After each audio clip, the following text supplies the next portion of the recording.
Удургыган кыял, улуу мухит.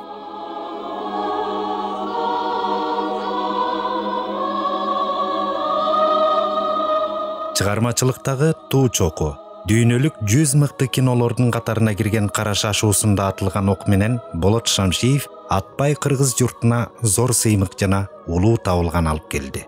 Сыймыгы казак жазуучусу Мухтар Ауезовдун чыгармасын экрандаштырып, бир катар эл аралык кинофестивалдарда башкы байгелерди багындырган болсо, табылгасы кесиби сүрөтчү, мурда кино дүйнөсүнөн оолак турган Сүймөнкул Чокморов. Ушундай улуу талантты бизге тартуулап, ал кыргыз жүзүн дүйнө элине тааныткандыгында. Башкасын айтпаганда да ушул изденүүсү, машакаты, табылгасы кылымдар бою айтылып калчу улуу мурас экендигинде.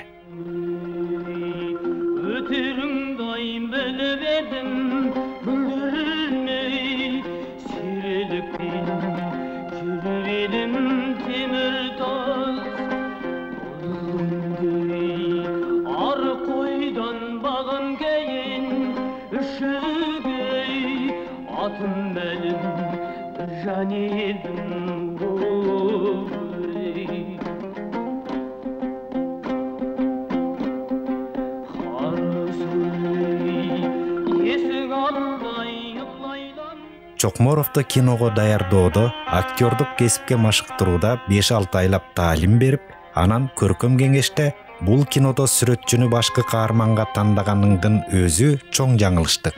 Кокус фильм начар чыгып калса, өзүңдүн чыгармачылык жолуңа балта чабасың дегенине карабай көшөрүп олтуруп, Сүймөнкул Чокморовду Бактыгулдун ролуна ылайык деп таап, тобокелге баруусунун өзү Шамшиевдеги көрөгөчтүк. Ушул фильм аркылуу Чокморов кинонун астанасын аттап, кийин катары менен эл аралык байгелерди багындырып, бир канча фильмдерде башкы каармандарды жаратты. Кайсы бир ирет маектешип олтурганда Шамшиев мен Чокморовду актер катары таптап, атайы курстан өткөрүп, анан Кара шашуусунда атылган окко тарткан соң Ирина Поплавская, Али Хамраев жана Төлөмүш Океевтерге даяр кадр катары белекке сундум деделе. Барса келбесин жайды көргөнү келгенде кемен түрүлүктө жыйган бер өлдүм таксырлыйман деп, анаким ошондо жандан түңүлгү оңурбай ай заңурганда элинен аттып Манас дүйнөсүнө таазим этүү. Кайраганап кабыштап атаңдын көрүдүнүне ой белдемчиге энесин бек-бектеп тапшырып, согон-согон жоорутуп кайран көңүн оорутуп эжекем катып келди болду. Болот Шамшиевдин чыгармачылык жолуна сереп салганда, анын алгачкы делген манасчы даректүү тасмасынан эле ой жүгүртүүсүнүн тереңдигине, чексиздигине, бай фантазиясына, эстетикалык рахат тартуулай алчу күчкө эгедер экенине күбө болосуң. Ушул манасчы картинасын студенттик куракта дипломдук иш катары тартып, кино дүйнөсүнө болочокто профессионал режиссер келгендигин эң сонун айгинелеген. Атам Москвадан кызыл китепти алып келген болчу. Аны Староублёво Манас деп айткан болчу. Ушу орус тилинде. Мен окуганы билчү эмесмин. Анан ошол китепти карап, художник Петров деген абдан жакшы сүрөтчү, иллюстрациясы сонун. Ошо менен баягы карап өзүнчө мага Манас кире баштады. Бүтүндөй кыргыз журтунун аялуу дүйнөсү саналган Манас Шамшиевдин да эң бир аярлуу бийик дүйнөсү эле. Көз өткүчө ал көкүрөгүндө Манасты аздектеди. Саякбай Каралаев менен болгон алгачкы таанышуу Москвада 3-чү курста окуп аткан кезде жайкы каникулда үйүнө кайтканда болду. Уулу Чулак жаза басып абакка айдалган кезде жан дүйнөсүнө бүлүк түшкөн манасчы Саякбай Каралаев алдында турган жаш режиссердун көңүлүн калтырбастан тасмага тартылууга макулдугун берди.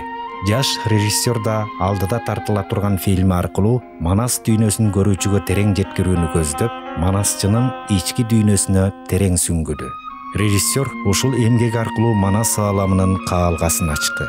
1970-жылдардын этекченинде ошол кездеги өлкө жетекчиси биринчи секретарь Турдакун Усубалиевдин кабыл алуусунда болуп, ага Манасты фильмге айлантуу идеясын айтып, колдоп берүүсүн өтүнгөн. Турдакун Усубалиев да атагы дүйнөгө угулган режиссердун оюн туура түшүнүп, каражат издөөгө аракет кылган. Тилекке каршы Манасты экрандаштыруу үчүн оңбогондой каражат талап кылынып, каржы булагы табылбай, ошол бойдон ал көкүрөгүндө жүргөн кыялы ишке ашпаган бойдон кала берди. Турдакун Суалич менен ошол кишиге кирип айткан болчу Манасты тарталык деп. Анан ал серьезный адам, абдан ответственный адам.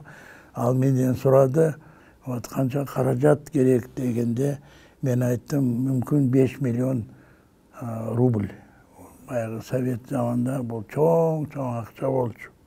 Вот. Это тогда же покупная способность рубля была очень большая, сильная. Бирок баягы 5 миллион рубль бул аябай чоң акча болчу. Вот Турдакун Суалич, он баягы андай акчаны ал тапкан жок. Интеллигенттердин үйүндө тарбияланып өскөн Болот бала чагынан китепке жакын өстү. Китеп дүйнөсүнө болгон умтулуусу күч эле. Чет элдик адабияттарды казып окуган Болот мектепти аяктап аткан кезде ошол кезде ысымы жаңыдан угула баштаган жаш жазуучу Чыңгыз Айтматовдун чыгармачылыгы менен таанышты.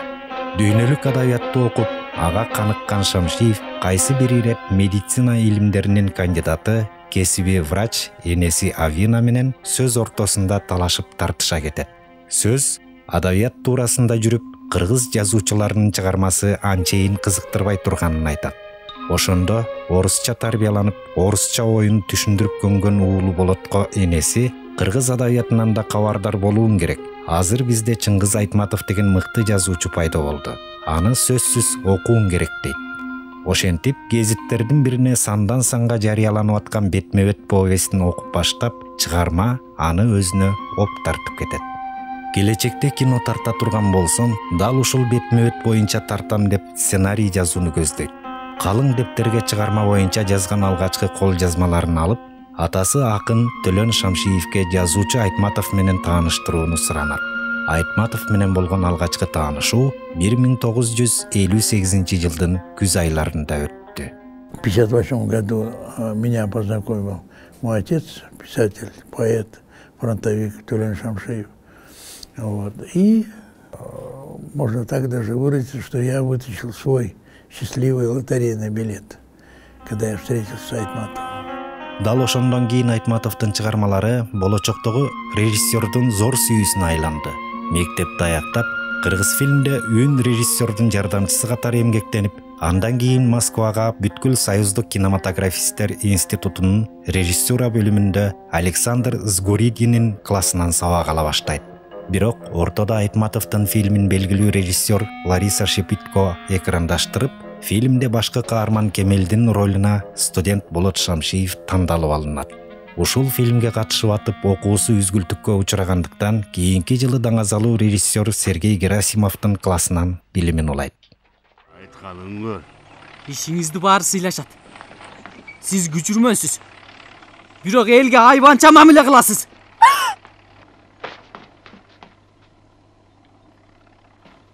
Ана, суыңды кой. Жок, куйбайм. Эмне? Куйбайм дедимби, куйбайм. Куясың. Мен өзүм эле куям, абаки. Манасчыдан кийинки эмгек катаал шартта күн кечирген малчы тууралуу чабан даректүү тасмасы болду. Дипломдук иш катары жараткан Манасчы Германиянын Оберхаузен шаарында өткөн эл аралык кинофестивалда жана Алматы, Киев шаарларында башкы байгелерди багындырса, эми андан кийинки эмгеги Чабан картинасы 1968 жылы Ашхабад жана Германиянын Мангейм шаарында алдыңкы байгелерди ээледи. Кара шашуусунда атылган октон кийин Болот Шамшиев 1920 жылдардын этегинде кыргыз жергесинде өткөн чегарачылар турмушунан алынган Александр Сытиндин повести боюнча экрандаштырууну көздөп, андагы тексттерди көркөмдөөгө чыгаан жазуучу жана котормочу Ашым Жакыпбековго кайрылат. Чокморов менен экинчи рет кызматташууну туура көргөн Шамшиев Карабалтанын ролуна аны ылайык көрөт. Эртегиң бар эсиң жок. Барбаңдаган байкушум. Ты смел, но глуп.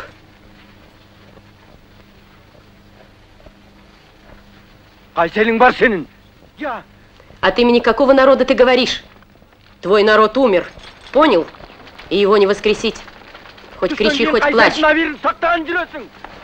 Я! А ты мне еще о чести его заикаешься?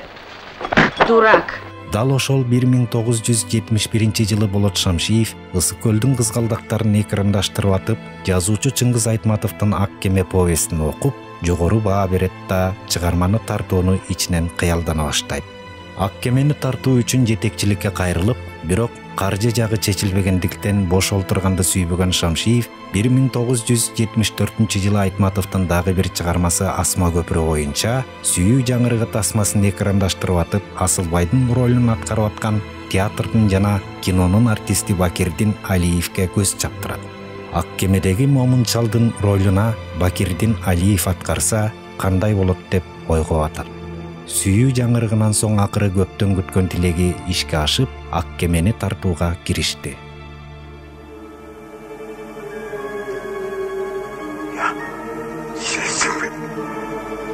Sensin.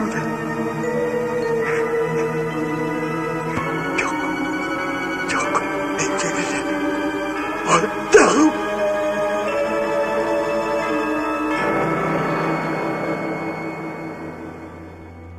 Ак кемеде тандалган актёрдук курам.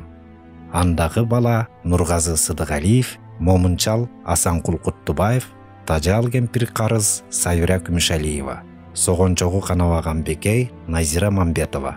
Айланасына жырткычча мамиле жасаган Зөөкүр Ороскул, Орозбек Кутманалиев, Сейдакмат Мукан Рыскулбеков. Баланын ишеничине ээ болгон Кулубек Чоро Дманаев. Айтор ар бир ролго алынган актёрдук курамдын мыкты деңгээлде тандалышы. Буга кандай гана эстетикалык сулуулук, ички көрөнгө, режиссердук көрөгөчтүк талап кылынат. Албетте, сүрөткердик жөндөм, өзүнө өзү канааттанбаган изденүү, терең билим, ошондой эле чыгарма кандай ыйык, кандай бийик болсо, аны дал ошол деңгээлинен төмөн түшүрбөй бийик кармай билген мүнөзгө көкүрөгү тунук, көрөнгөсү бай адам гана ушундай ажайып картинаны жарата алмакчы. Ата. Мен барым келет. Октоба. Мен кайдан келет. Мен амалым болбара.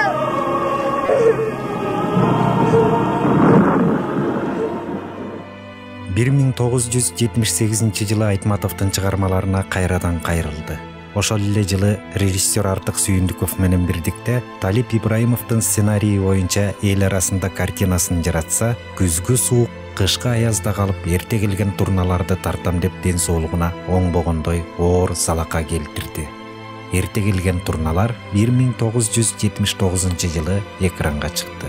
А Шамшиев 2 жылдай ооруканаларда жатып дарыланып атты. Ал тургай бир кезде суукка катуу урунган Шамшиев аз жерден өлүмдөн калды. Турналар! Турналар! Ой, шинеле, турналар! Балдар, караңлачы!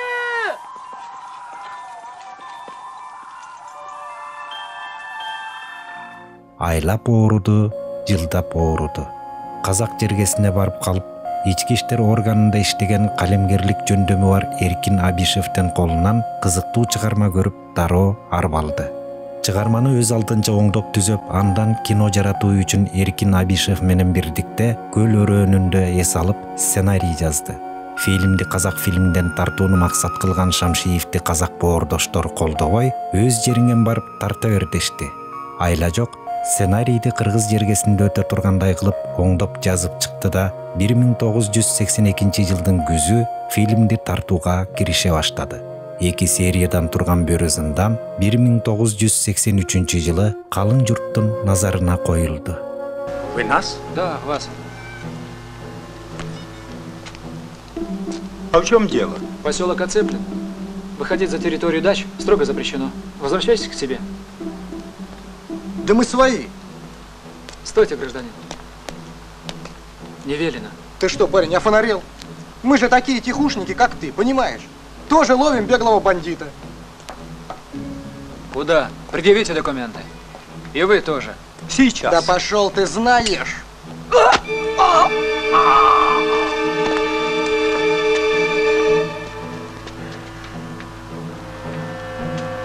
Одним легавым будет меньше. На Ахмета все спишется. Өрі зындан картинасы прокатта алдыңкы сапқа чыгып, көрүүчүлөрү СССРде эле 21 миллион 400 миңден ашты. Аталган картина өлкөгө эче миңдеген киреше алып келди. Хозяин пишпека, а не как вы погано выражаетесь, фрунзе. Не верю. Юнкер стоит на своих двоих, а ты безногий.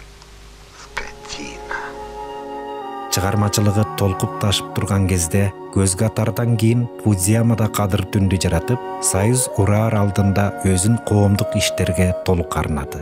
Анын ушул кадамы туура болдубу же жокпу, Айтор саясатка убактысын коротуп, кино тартуу ишин токтоткону үчүн өмүрүнүн соңку жылдары катуу өкүнчү. Манасчы, чабан даректүү тасмалары, ага чоң ийгиликти тартуулаган алгачкы толук метраждуу Караш ашуусунда атылган ок, андан кийин Ысык көлдүн кызгалдактары, Ак кеме, Бөрү зындан, адамды аруулукка бөлөгөн ажайып дүйнөлөр.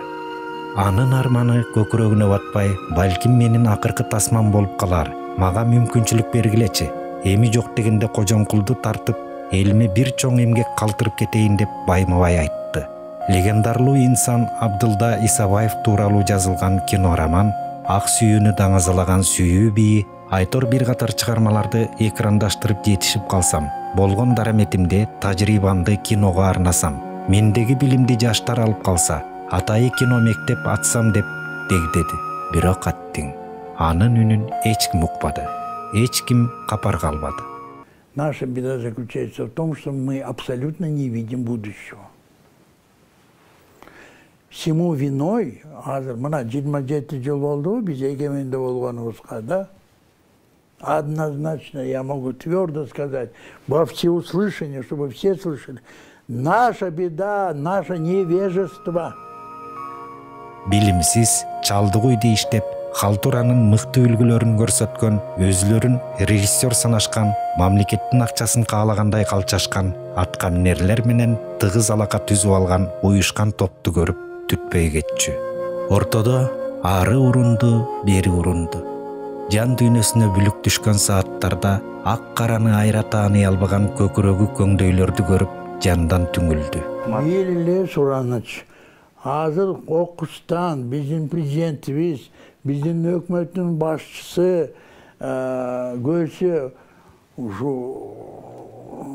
баягы мага хотя бы бир кинону уруксат берсе, ушу бир каражатты бөлүп берсе, хотя бы бир киного. Ошондон улам үйүнөн эч жака чыкпай, бар күчүн кагазга чыгарды.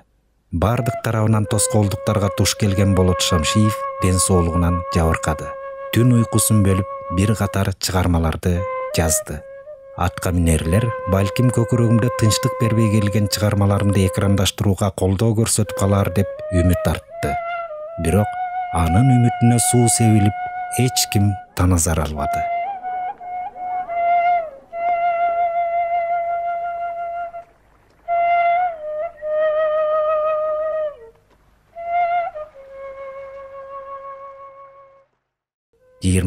Декабрь 2019 жыл. Улут башына түшкөн орду толгус оор жоготуу. Өмүрүн искусствого арнап, ат көтөргүс эмгек жасаган корифей улуттук кинобузду түптөөчүлөрдүн бири актыкка моюн сунган азалуу күн.